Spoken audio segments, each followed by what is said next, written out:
Hey, St. Patty's Day.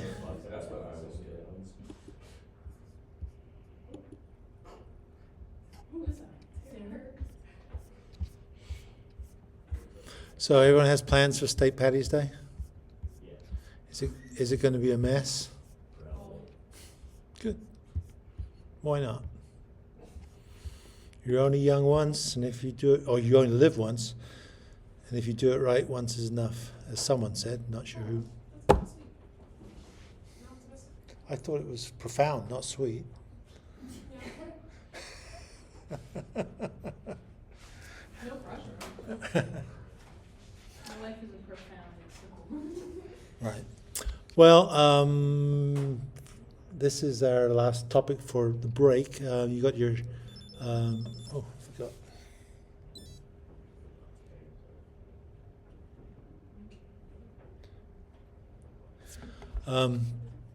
You got your stuff on Tuesday, right? We mentioned, I guess, at the beginning of.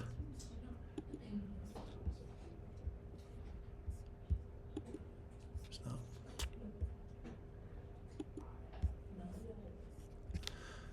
doing very well here.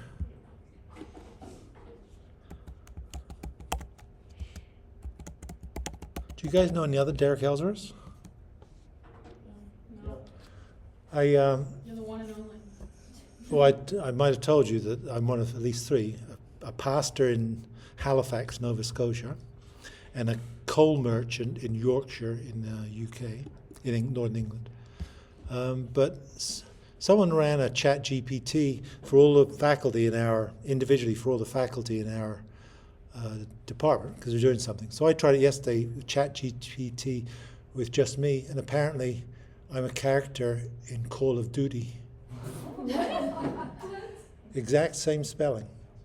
That's awesome. I don't know. It's bizarre. It's bizarre. Because, you know, I'm not a narcissist, but I do put my name into Google once in a while. That's how I know that I'm one of three, at least. But apparently I'm also a fictitious character. It doesn't exist. I don't believe it. I Googled it. No, Google, it won't go. Go into Chat GPT. Don't trust it. ChatGPT's lying. Because Google, I guess, just searches the web. So something. I put in COD, like Call of Duty. No, put in exactly my spelling, my name, and only my name, Yeah. and tell me what comes up.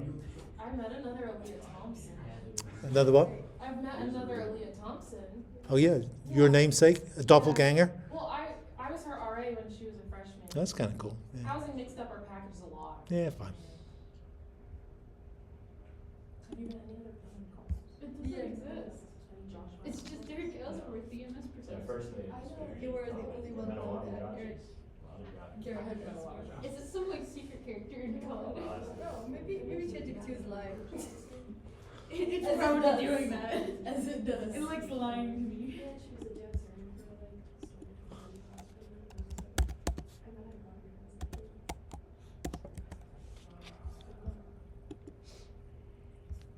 Since you're so. Yeah.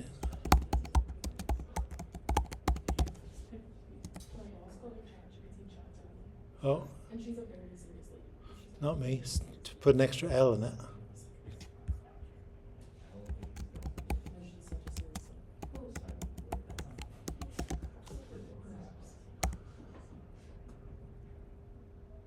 A shoemaker. Oh. No, that's me. Oh, a shoemaker is somebody's name. Yeah, well, I looked yesterday. I can't find it now. I'm not going to try and find it. So It's just gaslighting you. Could be. ChatGPT. Could be. Next time you do it, it's going to say the other person. yeah, perhaps it's stochastic, right? And does it randomly. What did I bring up? I brought up my.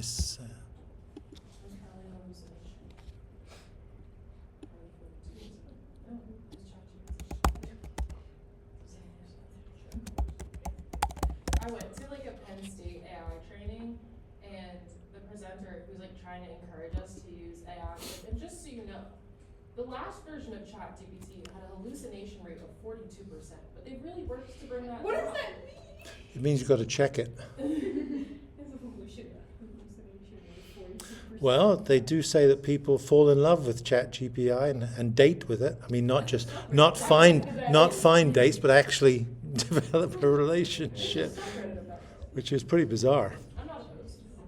You would date a computer? Like, hopefully it won't go down with that.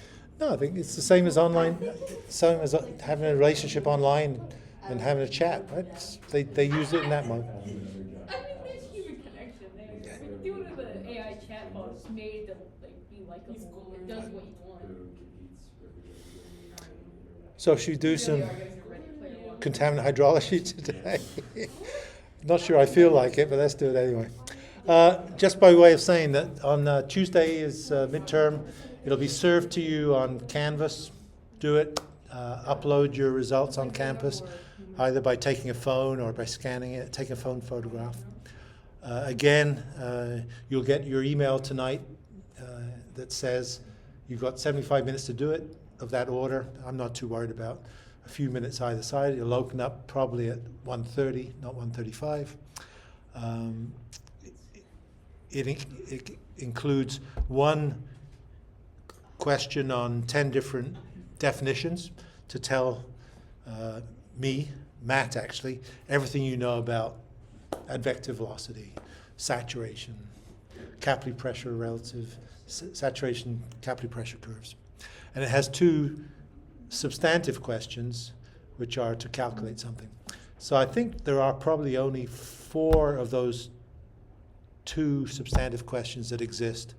And so you only have to look at 4 to absolutely know that you're going to get one of them. And likewise, I think the first one is repeated as well. But that's much easier to do. You just need to say everything you know about advective velocity. And so it's fine if you want to. You're not coming to class, but it's fine if you want to prepare solutions beforehand and just write them in, because you would be able to do that. And I don't have a problem with that.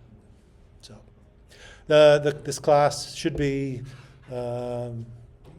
people should do just fine in this class. It's not an entry class, a gatekeeper class like fluid mechanics is, that Reese doesn't know about, which is kind of a important class to make sure that everyone can do those things. You're doing these things through your assignments. I think that's probably much more than this podunk exam that we're going to do. So, okay. Any questions about that? I guess I brought this up because I said at the beginning of the class that we pretty much can fit this whole class onto this page. All of these things you'll recognize now because you've played with them. Capillary behavior of multi-fluids, multi-phase fluid flow, contaminant transport, when you can use simple approximations, when you can't. I'm not suggesting you need to know all these things for this class. You can find out by looking at the questions. Retardation, and I guess today we'll be right here. I guess I can't write on this because it's on a web page. Yeah, we'll talk about this today. The next stuff, after the break, we'll talk about numerical modeling for one class, very simple ways to do the things that everyone does in these design offices for consulting companies. And then we'll talk about methods of site characterization, how you can figure out exactly what the stratigraphy looks like, how you sample for contaminants, how you run pump tests, how you get all the information that you've used had given to you in your assignments, but when you're standing on an empty field, you have no idea what those are. And so we'll talk about that. And then finally, the remediation stuff that you'll do. It's actually easy to classify remediation in terms of 2 different parameters, basically a graph that shows hydraulic conductivity, high permeability, low permeabilities, and depth, so that you're either dealing with soil or rock as you go deeper and deeper.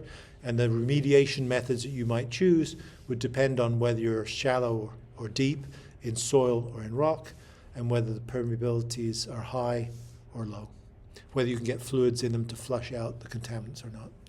And so this is actually what you'll do in your presentations, but this is, I'm not sure you'll necessarily need to do this, but this is just kind of the big picture ultimate goal, I guess, of this class, is to be able to do those things.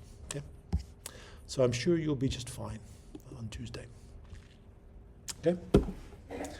Well, Well, the last topic we have to deal with in the flow domain is that we've dealt with immiscible transport.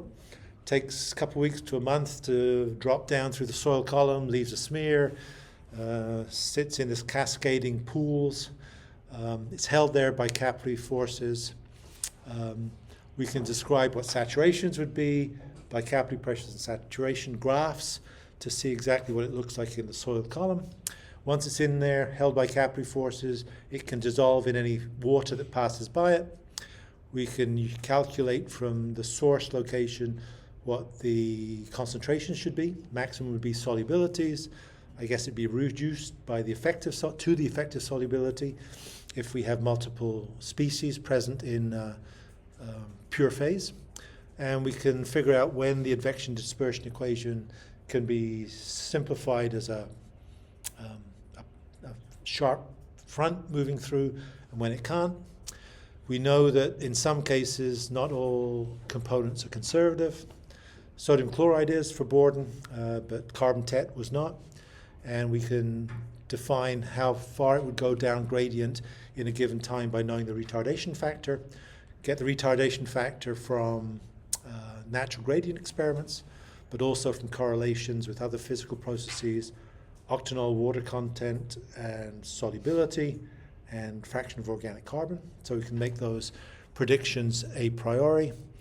And if we know what retardation is, we can always use the advection dispersion equation corrected for that magnitude in the advection dispersion equation predictions that we have for arrival times downstream and for its concentrations. So I guess I could have written that out, but I don't want to today. Well, let's just do the one thing. So for non-conservative solutes, we define a retardation factor is equal to 1 plus the density of the aquifer times Kd over porosity or volumetric moisture content. Natural gradient experiments work best because we can get R directly. If we don't have that, we can get Kd as a function of organic carbon partition coefficient, and we can get that plus a fraction of organic carbon. If we know these two things, we can get it. I guess it's the product of those two that gives us Kd. If we know this from the aquifer, then we can get this from two sources. We can get it from solubility, or we can get it from octanol water partition coefficients. They're just recipes that allow us to do that. If we do that, then we know that our advection dispersion equation, which is just this,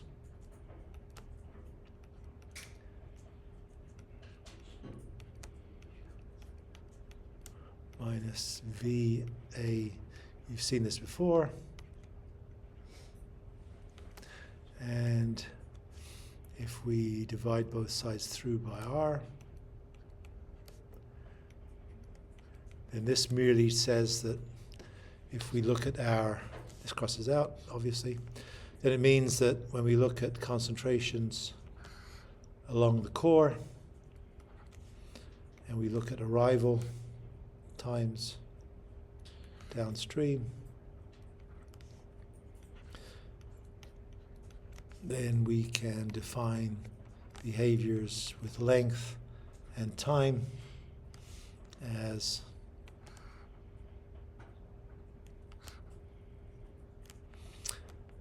length is equal to Vt divided by retardation, and time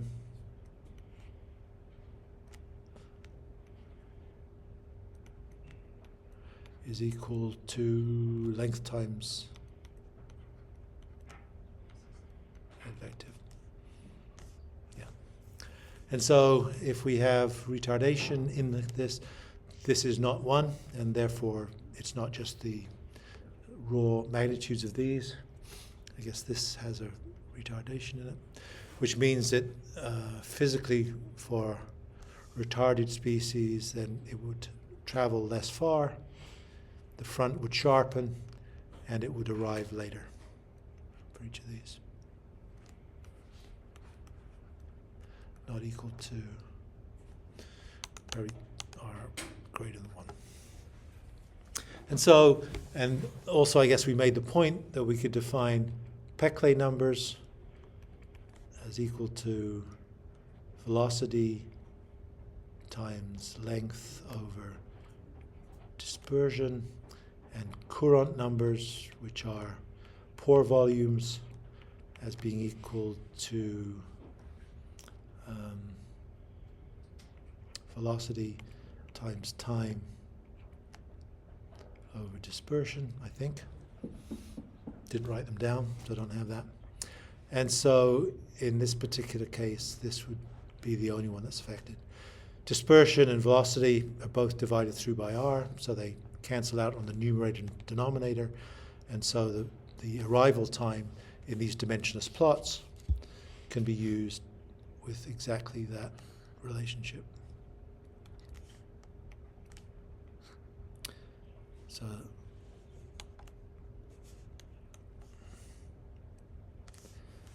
this would be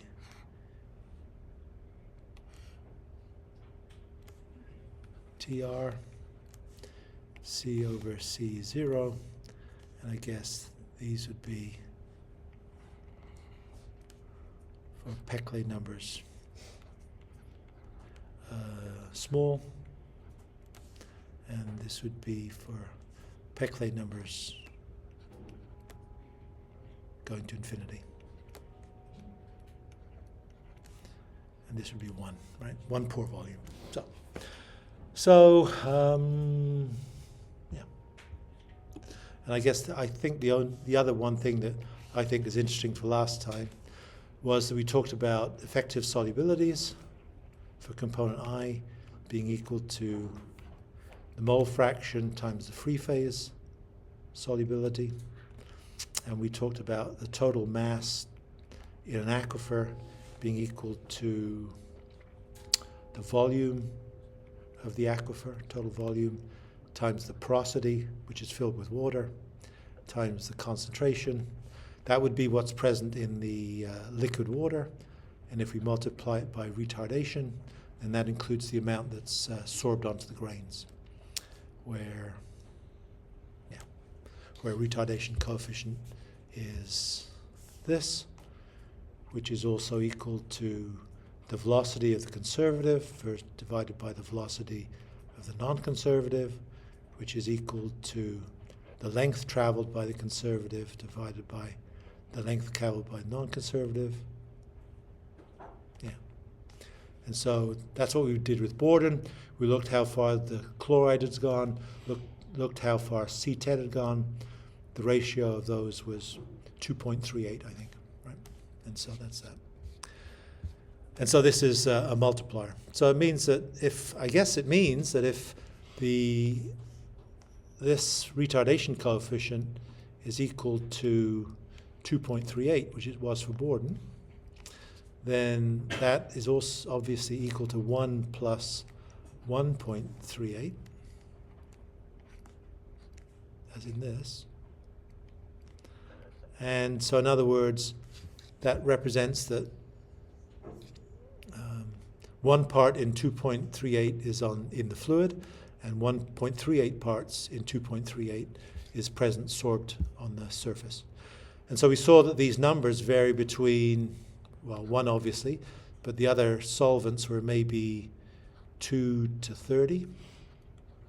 So if it's 30, that means that 1 part in 30 is included in the fluid, and 29 parts in 30 is sorbed to the grains. So it's a significant portion.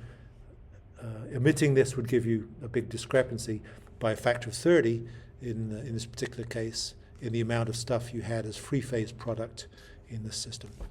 And of course, we saw that these substantial landmark plumes contain not very much mass, but are huge because they're very dilute.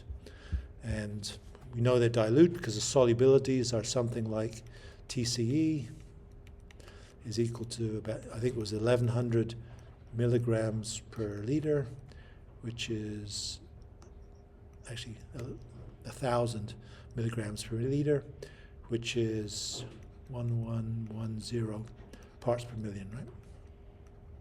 And EPA limits must be 5 parts per billion. So a big number. So the solubility, this is the solubility.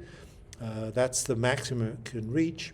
And so it's way above, as you keep on dissolving from the source area, it's not very difficult to see how you can replenish the amount of fluid in the system. Okay, that was a whirlwind tour of what we've done so far.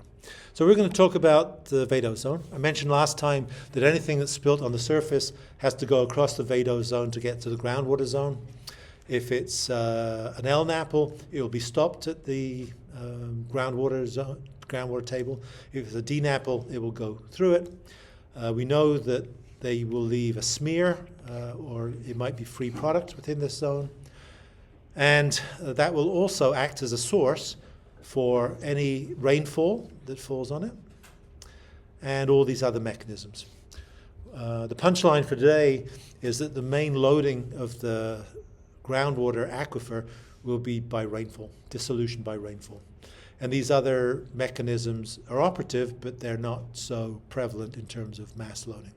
So expect that if you have vadose zone with a continuous airspace in the pores, connected airspace, then you could get diffusion going and off-gassing.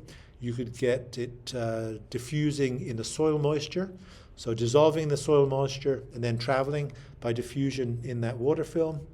You could imagine that if these vapors from this are denser than air, it would displace air and meet the water table as a vapor of NAPL at that location. And you could also imagine it being removed by rainfall. And we'll talk about each of those mechanisms. So that's what we're going to attempt to show, to follow. So in terms of degree of increasing complexity and difficulty with more processes, this is kind of the picture. If you imagine it just stuck in the vadose zone, then what it can do is it can diffuse either in the water, both in the water and in the free connected airspace in the pores. And we'd expect that process to be governed by diffusion. If you imagine it being locked again in the same manner as it is here, held by capillary forces, we could imagine that rainfall coming through here would pick it up and carry it with that dissolved in that water, just in the same way as we looked at, a chimney as a source and horizontal flow in the groundwater would carry it downstream as a plume. It's no different from that, except it has to go through the vadose zone to get to the groundwater and then get carried downstream in the motion of the groundwater. And of course, it's the gradient of the water table that would drive that. Might be very small. Gradient might be 1 in 100, 1 in 1,000, but that's what's driving advective flow.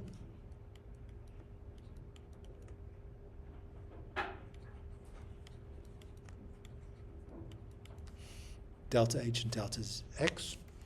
And the other way would be diffusion would be going on all the time, but you could imagine that vapor that vaporizes from this, low boiling point fluids, could just be issued into the pore space, and if it's denser than the air around it, it will displace it, and it will end up in contact with the water table. We will talk about these first two today. I've already alluded to the fact that maybe this second one is the most important, and we won't talk about vapor transport, only in passing. So we need to talk about mechanisms by which transport can occur in each of these modes. And to define that behavior, we need to define a couple of laws. You've probably seen, we haven't talked about Henry's law in this class, but I'm sure you'll have seen it. It basically relates a concentration in the gaseous form through a constant to the concentration in water. What we'll do in this class is we will link it by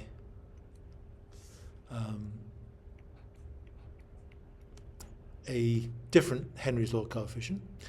So here, this is the vapor pressure of the individual gas phase in atmospheres and the concentration in water. And this is the standard Henry's law coefficient, which is in these weird units of atmospheres, meters cubed per mole. And we will attempt to change it into something which is defined as merely the ratio of gaseous concentration of that solvent in the air within the pore space divided by the equilibrium concentration between the vapor in the air and the solubility dissolved in water. And so by definition, if these are both in the same units, the concentrations, this is non-dimensional. And so we'll use Henry's law, but we'll try and convert it into this form. So Henry's law just defines what the equilibrium concentrations are between the water and the gas, vapor. That's all. That's all it is. So we'll need that to talk about retardation coefficients. The other behavior that we're interested in knowing is that we'd like to know what the solubilities are in phase I as a function of the molar weights, not P. And so Raoult's law we talked about last time is no different, that if we have a cocktail that has a number of components in it, then the proportionality of the effective solubility to the free phase solubility is proportional to the mole fraction, not the mass fraction or the volume fraction. So we have to do that. So we talked about that as well. So let's talk about each of these three behaviors, two behaviors, I guess. The first is by diffusion. A few equations, you know kind of what these are. You only need to know what they say, not having to solve them. So this is Fick's law, Fick's first law. And it says that the diffusion coefficient, so this is the diffusion coefficient, which we would say would be, I think we'll call it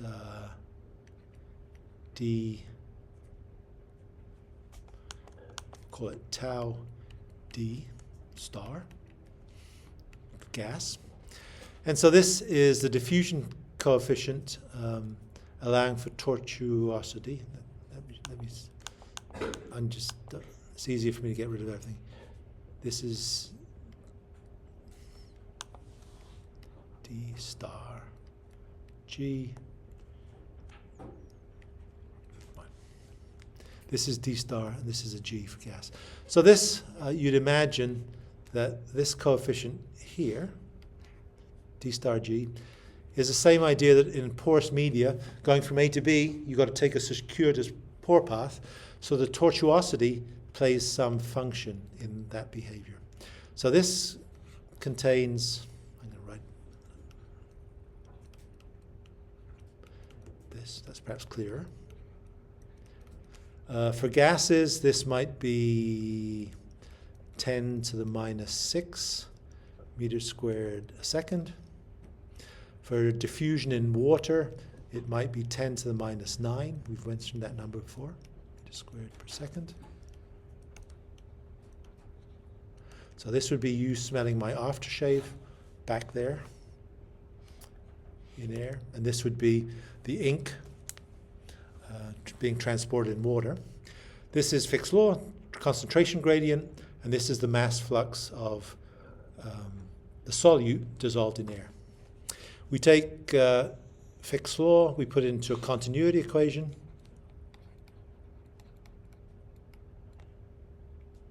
Oh yeah, handwriting's pretty bad today, isn't it? I can see the smiles on your face even though you didn't reply. And this is just the diffusion equation. No advection term, right? There would be an advection term here. And so this is just saying that this conforms to Fickian diffusion, Brownian motion, whatever you like. And if we wanted to, we can solve this. We have some kind of retardation coefficient here for flow in gas. And so if you imagine that we divide both sides by this retardation coefficient, just as we did before. We haven't talked about what this might be, but this is just 1. And so we have an effective diffusion coefficient, which is effective because it has tortuosity. It only flows through the open part of the grains which are gas-filled, not through the full pore space, because some of it is filled with water, perhaps. And so that's what this represents. And so this is the expression. And so if this is a diffusion equation, which is dc dt and the second order partial operating this essentially says what we did before with the Gaussian distribution. If you have a concentration, then it's diffusing at an effective rate which is equal to this amount. This divided by the retardation. Retardation is always bigger than 1, so this will always be less than the magnitude it would be if it's not retarded. And so the real meaning of that is that if retardation is absent in the system, so in other words, R is equal to 1 only, then it would go so far at a particular time. So this would be the profile of concentration at some time. If it was sorbed onto the water that's present in the aquifer, then it will go this much less. So if retardation is 2, it'll go half as far. If it's 4, it'll go a quarter as far. So we can make some, at least, understanding of what we expect to happen in the aquifer. We need to be able to define that an effective diffusion coefficient. We've made the point of that this might be equal to the product of tortuosity and the free phase behavior. So this is 10 to the minus 6 meters squared a second for solvents in air. And we can define this tortuosity as some function of the flow path that has to go in air to be able to move down gradient. And this parameter can be defined in terms of the ratio of the lengths. And a common method that's used to define that is to define the ratio of the gas-filled volumetric content divided by the total volumetric content of the pores. So this means that total content of the pores would be phi t is equal to porosity, right? We know that. When there's no water in the pores, regardless of what's in the pores, the porosity is a certain value, which is equal to the volume of voids divided by the total volume. Doesn't care what the saturation is. If we have liquid filling part of the void space, then the part that's not filled with liquid will be the volume which is filled with gas. And so we can look at the ratio of these to the power 7/3 and power 2. It's an empirical relationship. We can test out exactly what that would mean if we were in the vadose zone and above. So this would be elevation. This would be our minus z. This would be the capillary fringe. This would be the part of the column that is gas-filled, saturation of the non-wetting fluid, which would be air, and the saturation of the wetting fluid, which would be water. And so if we look at a system where we have 35% porosity, then this would be easier to write. No, I can't write it that way. This would be, yeah, it would be. This would be 0 water content. This would be 0 gas content, 100% water content, 0 would be 0, and this would be 100, right? They're the inverse of each other. And so if we just take some numbers, I mentioned before that these numbers, I guess it's not 10 to the minus 6, it's 10 times 10 to the minus 6, 10 to the minus 7 perhaps. But if we do this for TCE present within the system, wanting to diffuse through the gaseous column, we can calculate the magnitudes of this tortuosity parameter as being equal to this. So if the gas content is 25%, the liquid content is 10%. The total content is 35, 25 plus 10, obviously. And so if we plug those numbers into this, then we get a tortuosity of 0.32. If we multiply that by the free phase diffusion coefficient, then we get this number here, 2.6 times 10 to the minus 6. So the number doesn't matter. If we go deeper down and we end up with a gas concentration of only 5%, where we go into the capillary tension zone, water content is going to be, by definition, 30%. And do the same calculation, we end up with lower tortuosity because it's traveling only in the air phase, and the air phase is small. And if we calculate the effective diffusion coefficient, it's less. So now instead of being 10 to the 6, minus 6, it's now 10 to the minus 8, because it has much less cross-section to travel through. And finally, if we go into the groundwater zone, we know that it's 100% filled with water. So the gaseous volumetric fraction would be 0, but that doesn't matter for this because now we're in the water, so we have to switch fluids. No longer are we in air, but we're diffusing in water. And so for this, we'd need a tau value, which actually we called omega when we talked about saturated groundwater flow, as equal to the tortuosity, or similar to the tortuosity, but we'd be using the diffusion coefficient of that material, TCE, in water, which, as we said, of the order of 10 to the minus 9. So which is 3 orders of magnitude lower than this. So we need to reconcile the appropriate coefficients and use ones. So use the gas diffusion coefficient in gas, in air, and the water diffusion coefficient in water. We'd like to be able to look at the partitioning between gas and water. We can define that in terms of Henry's law. A little later, we can define it in terms of a non-dimensional coefficient, which we'll prefer. We can also write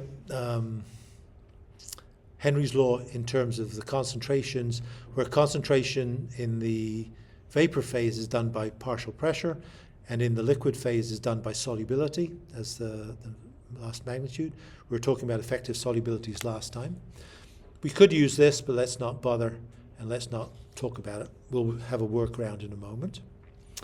And if we wanted to look at the partitioning between the water and the vapor, we get that from Henry's law. There's this. So we put solvent into the gaseous concentration in the gas form.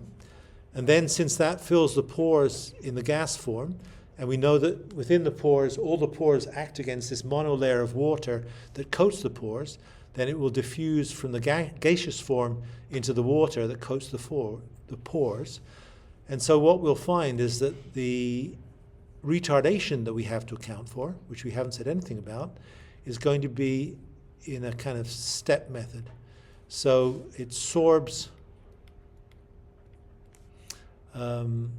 from the gas to the water. And the concentrations in them, if we know it in the gas, we can calculate what it is in the water through Henry's law. And then once it's in the water, it sorbs from the water onto the solid. So just as we had sorption in the solid for the groundwater zone, where we didn't have gas, we have to add both of those effects together. And so we can do that through Henry's law. And I suppose the other thing that we need to know is if we think some of it gets sorbed on the solid, and the retardation factor in the liquid is 1 plus bulk density times Kd over porosity, or volumetric moisture content, then we know that this is going to have something to do with it. And so we know that in the saturated part, the saturated portion of the in the water-carrying portion of the vadose zone, where the water contacts the solid, we're going to be able to use this to calculate how much in the water will sorb onto the solid. So that's kind of it. So the representation of that is this. So this is the gaseous retardation coefficient. It comprises the 1, which is if the solutes are conservative, then it doesn't matter. But then it also includes the amount that gets partitioned to the water and the part that gets partitioned to the solid. So you can imagine this being the picture. So you have a partially saturated reservoir. The cross-hatched parts are the grains. Water is blue and the air is white. There's a mono layer of water that contacts the grains, and outside that there's air. And so if we know the concentration in the air, and we know that that will sorb into the water, and then from the water it will sorb into the solid. So in the solid it will be what we called C star, and into the water it will be what we called, I guess we called it C before, right? And we defined KD as equal to the amount sorbed on the solid relative to the water. This is C star. And so if we know what this equation is, we can calculate what the retardation is. We can get this from the methods we talked about last time, either from solubility or KOC, KOW actually, and solubility. We can use those together to get KD equals fraction of organic carbon times organic carbon partition coefficient. You can see this, can you? I'm starting to write quite small. I don't know why. So if we can get these magnitudes, we can combine them to calculate KOC. If we know KOC, we can use the fraction of organic carbon to get KD. If we got KD, we can calculate the retardation coefficient. Except now we also need to know what the portions of the pores are filled with gas and water, and what this non-dimensional Henry's law coefficient is. Okay. I suppose we should explore what this non-dimensional Henry's law coefficient is, but that's not the way we do it in these. Let's do it. Let's go forward. Let's do it this way. Don't need to do it. I'm going to do it this way. Let's assume that we know what this Henry's law coefficient is, which is the concentration in the gas relative to the concentration in the water. If we could measure that somehow, we know it's 0.3. It has no dimensions, and if we knew what the organic carbon partition coefficient was that we need here, we could calculate KD, and therefore we would calculate this full behavior. So if we take TCE at nominal aquifer temperatures, probably a bit hot for an aquifer, and we choose the bulk density of the aquifer, we use 2,000 kilograms per cubic meter before. Close enough. This is 1,600, 1,650. If we choose the same saturations or volumetric air and water contents as we did before, 25% air, 10% water, so the porosity is equal to 35%. And we just use those to be able to calculate what the value is of this retardation coefficient, which we'll use to determine how far it will diffuse in a given time. That's our reason for wanting to do that. Then the numbers come out as this. A very low fraction of organic carbon.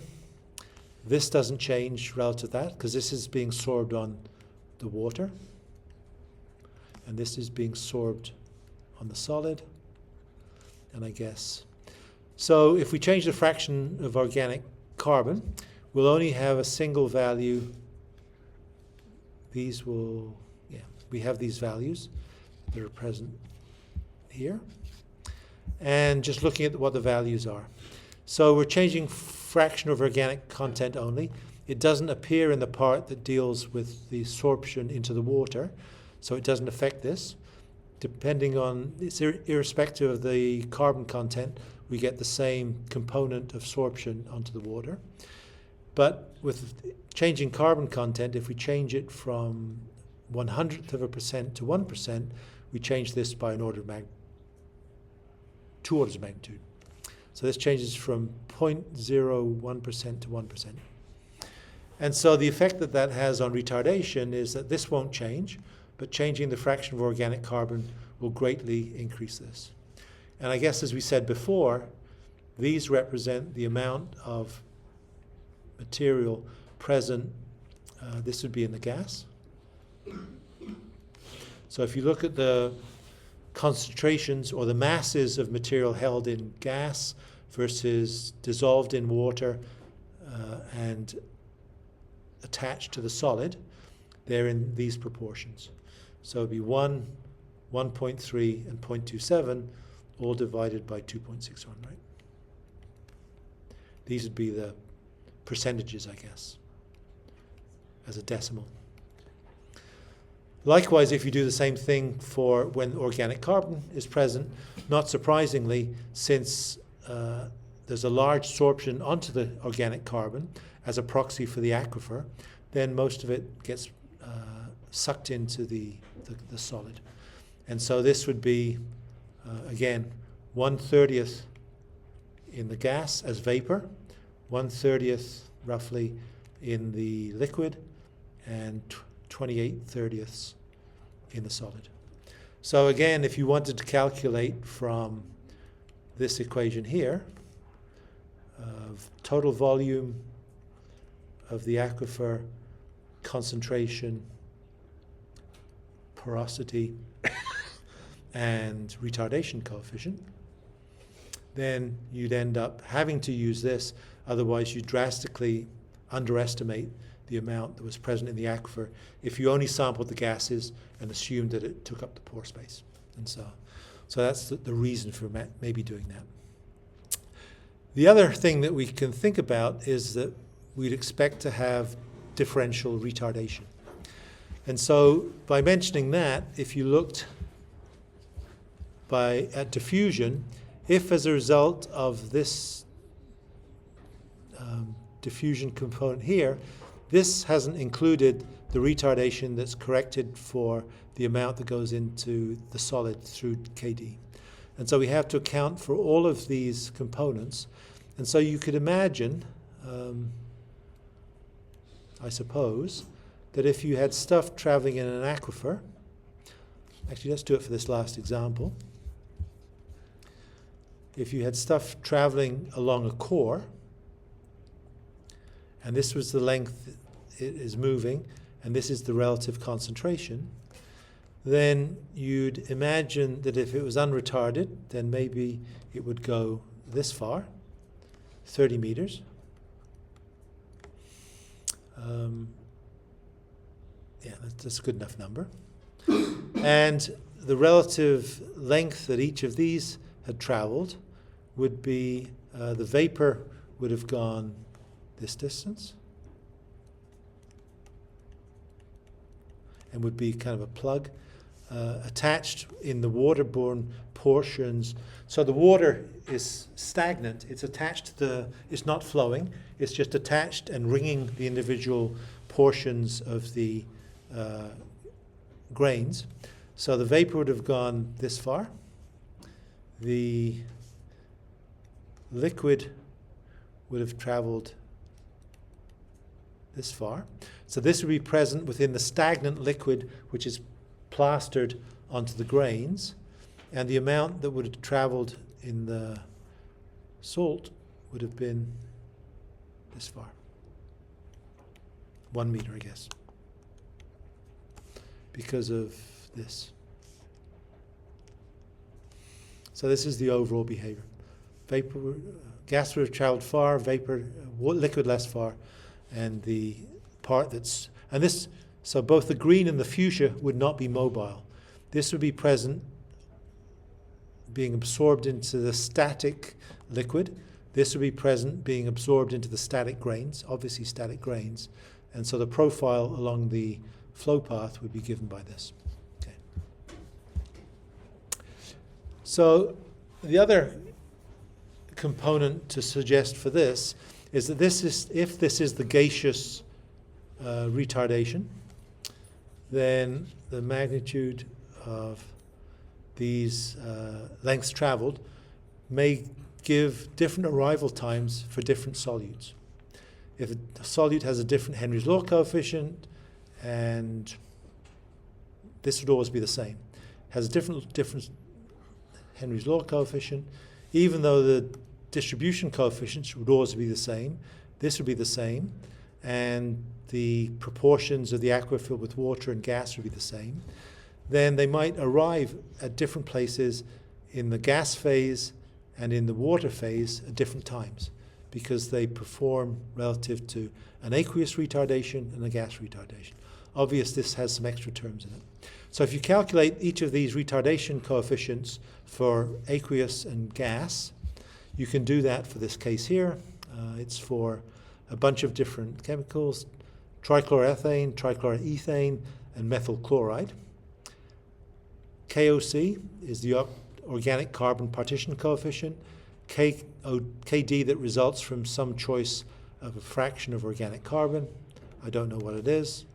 This is the aqueous retardation coefficient, a Henry's law coefficient, and the gaseous one. So these are the two parameters that are of interest to us. So if you look at an aquifer where this exists in the vadose zone, and you look at monitoring it below the water table and above the water table, and looking at the arrival at those individual locations by diffusion. So this would be concentration, this would be distance, and this would be traveling by diffusion.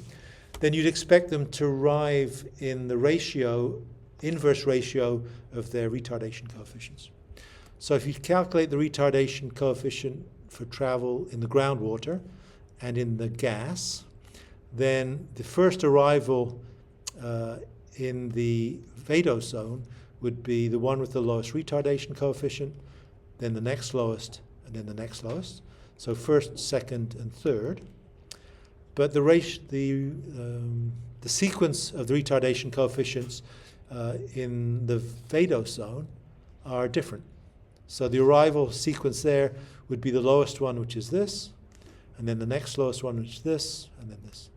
So this would always arrive first, but the arrival time of TCE and TCA would be split in the different components.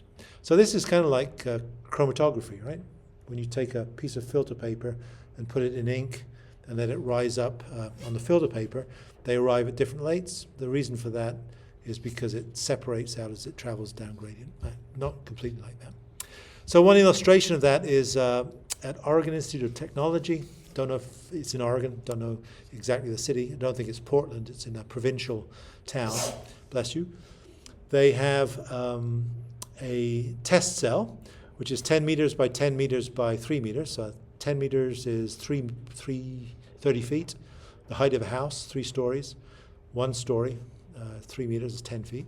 And what they do is they backfill this with sand as a fabricated synthetic aquifer, and then they run experiments in it to look at transport by dropping capillary tubes in to be able to measure the concentrations, just like Borden, but in this case within a fabricated aquifer, and to be able to measure transport behavior. So this is an experiment where the aquifer is fabricated, instrumented, and then a gaseous mixture of methane, butane, and trichloroethane was injected into some central location.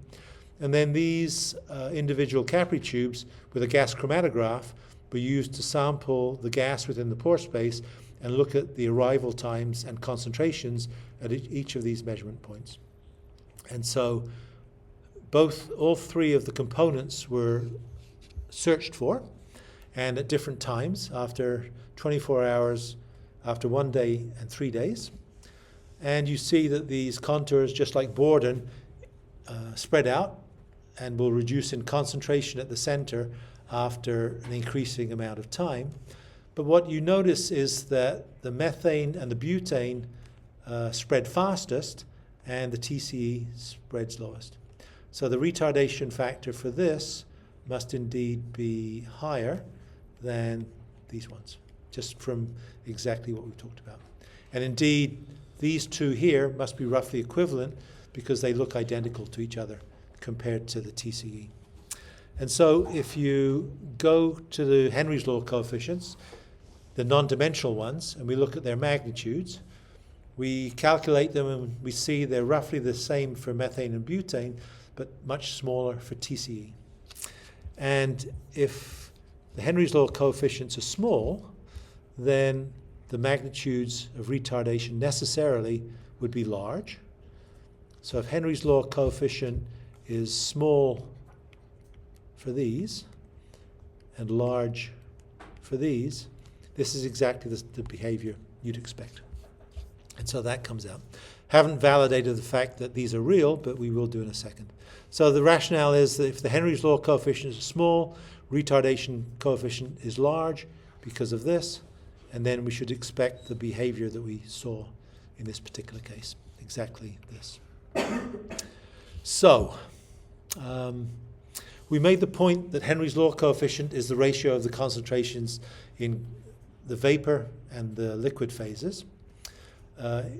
It's also related to Henry's law using the real Henry's law coefficient, where the concentration in the vapor is given by the vapor pressure, and in the water by concentration, maybe in moles per cubic meter, which we haven't used. But what we could do is we could try and change this Henry's law coefficient to this by looking at exactly what the definition of vapor pressure is. And so what that is if you take the vapor pressure as being equal to the ideal gas law, so this is the vapor pressure. You've seen this before. Density, universal gas constant, one single number for all gases, but divided through by the molecular weight and the absolute temperature. If we substitute this directly into this, and we look at rearranging it, then we realize that if we factor out this portion here, then we're left with this being basically the magnitude of H, our non-dimensionalist one. No, this is not. This is CV, I guess we call it CG over C water. Concentration in water and concentration in gas. So the ratio, this would be the concentration in water. This term here would be the concentration of gas. The density of the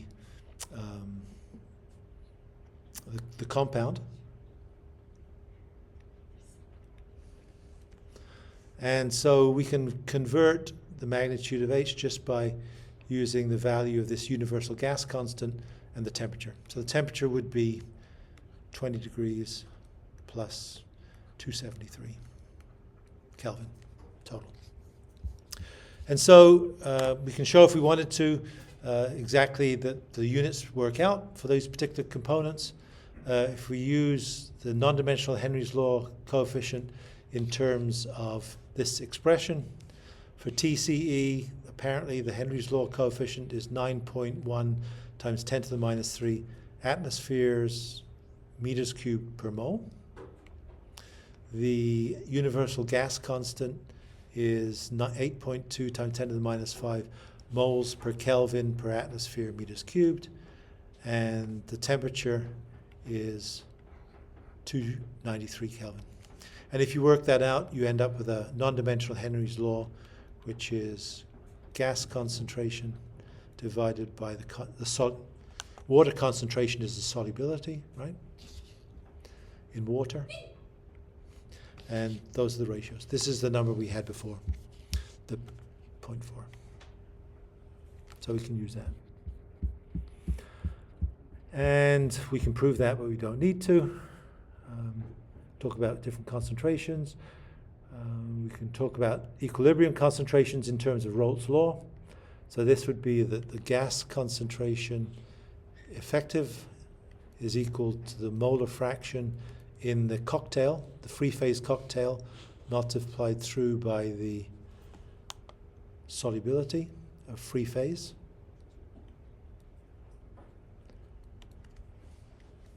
So of a particular component, if it's present in a molecular mole ratio of 20%, then the solubility of that in air would be equal to the free phase solubility in water multiplied by the mole fraction and given by the free phase component in gas. So far we've talked only about diffusion. We said we'd talk about two different mechanisms of transport. So diffusion allows it to go through the gas phase with a stagnant water attached to the static porous medium.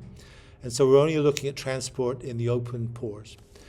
If we want to look at advection, then we can look at transport being in the water phase.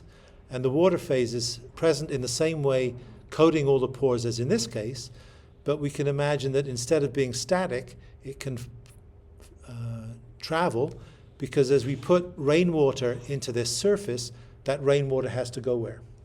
Somewhere. And if we assume that the saturation or the water, not Q, if we assume that the water content stays constant, then the rainwater that comes in here has to go down the pathway that exists in the existing saturation, but not increase the saturation and therefore be absorbed. So everything that goes in here goes through this existing layer of water, so everything that goes through here has to come out here, exactly the same amount, because we're setting the requirement that this is constant. And you could imagine that could be true on the long term.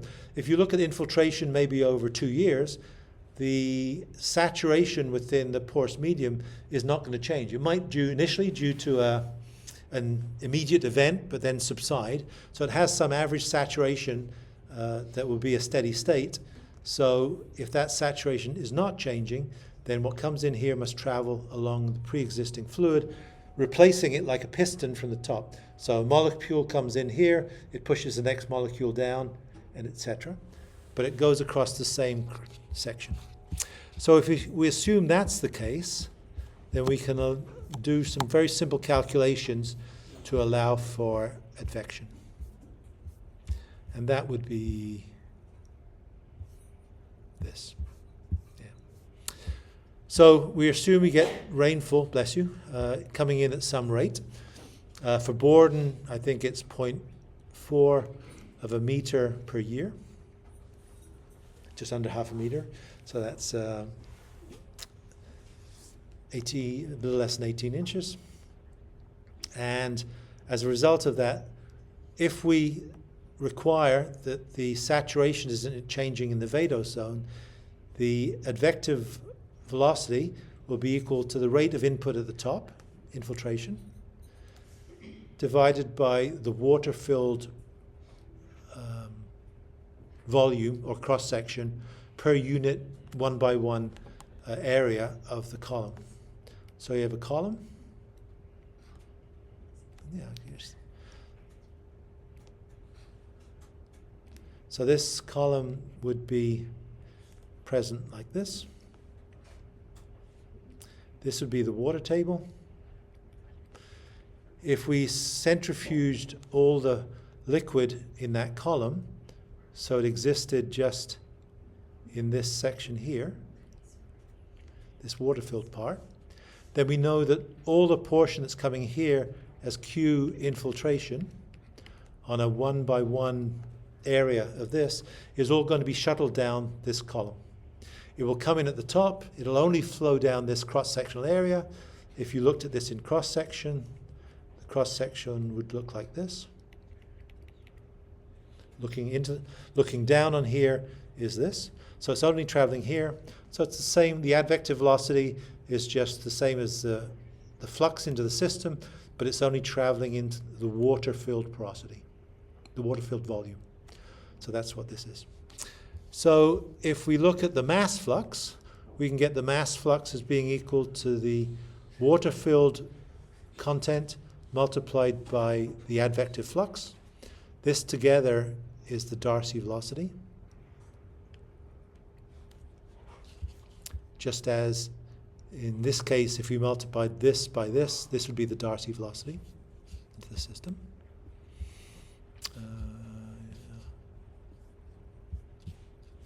Where am I? Yeah, fine. And so if we know the solubility of the component in water,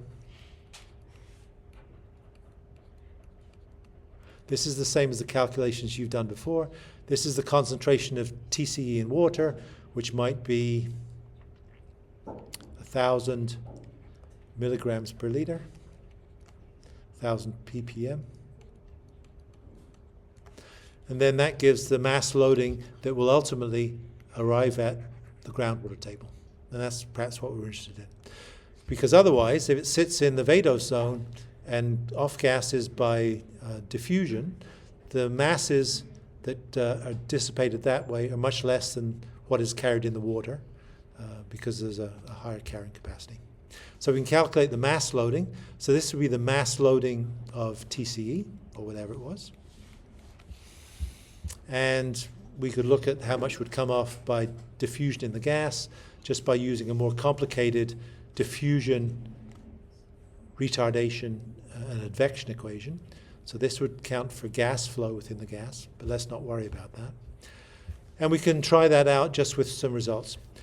Not surprisingly, this kind of experiment has been run in Borden, where a portion of a cocktail of free-phase components have been put in the vadose zone.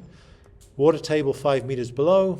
This is put 2.5 meters above the water table in a cube and allowed to be washed into the groundwater zone and then to be carried downstream by advection.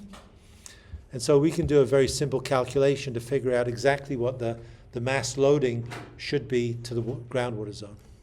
So it's put in place into this little cube that's excavated and then dumped. And so you can ask the question, how long will it take to reach the water table? That's 1 hour 15. So I don't overextend my welcome. Well, I got a laugh as you pack up. And so we can go through this and calculate the advective velocity for this is equal to this divided by the volumetric moisture content. 0.45 meters per year is the rainfall, divided by 10% multiplies it by 5. So the advective flux is traveling at 4.5 meters per year. It's 5 meters down, 2.5 meters down. Am I losing you? You can go. I'm going to continue for the benefit of the recording. Everyone okay for Tuesday? I've had out, sorry. Fine. No, I know. Is everyone else head now? Oh, it's just one guy? Okay. Daniel, right? Okay. I was going to say something about Mexico as well, but I won't. So in other words, we know this 2.5 meters is traveling at 5 meters a year, so it takes 6 months to be able to get to this. We can calculate what the mass loading would be in terms of volumetric moisture content, advective velocity, and its solubility. It turns out to be 0.5 meters per year times the solubility, and as a result, it turns out to be 0.5 kilogram per year per square meter. And so if we only have I think 1 liter, which would be about 1,000. So the density is about 1,600 kilograms per meter cubed. So it'd be about 1.6 kilograms per liter. If we have 16 liters, it would be 30 or so kilograms. If it washes out at 0.5 kilograms a year, it takes about 60 years to go out. Example for the same thing, but with modeling, only to make one final point. So most of the loading, if you look at modeling this in an aquifer, comes from it being carried down by dissolved in groundwater, and very little of it diffuses out in the gas phase. The mass loading after 6 months for this site is 6 kilometers applied to the groundwater zone, and 16 kilograms after 1 year. Since so little of it goes out in the gas form, if you can stop infiltration into this, then you basically cut out the stuff that's carried in liquid. So if you put a liner on top of this, and then look at the outputs from this, then instead of 6 grams coming out after 6 months, you get a third of a kilogram. So the notion or the moral of the story is, if you can stop it being carried down to the groundwater zone by cutting out the groundwater flow of water, switching off rainfall, or effectively switching off rainfall by covering it, then you've solved your problem. That's it. Good. And I can see you're about to bolt on me. You can bolt.